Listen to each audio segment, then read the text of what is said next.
Hey everyone, welcome back to our channel, Tech It Simple. Today, in this video, I'm going to teach you guys how to log into your Lloyds internet banking. Firstly, you need to open up any new browser. As I have already opened Google Chrome, and on the search bar, just type LBank and just hit enter.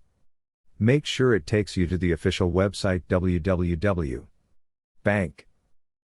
and just go to that link.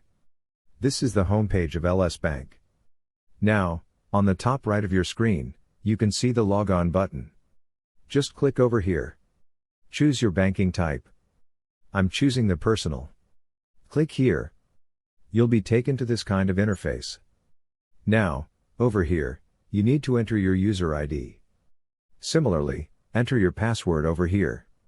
If you want to confirm your password, just click on Show. It will show your password for further use. Just click on Remember My User ID now. Once you click on the Continue button, you'll be able to log into your LS Bank account. In case if you forgot your password, just click on Forgot on your logon details. This much for today, guys. If you guys find our video helpful, please leave a like and please do not forget to subscribe to our channel.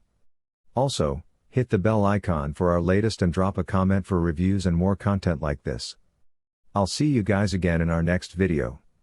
Thank you for watching. Bye bye.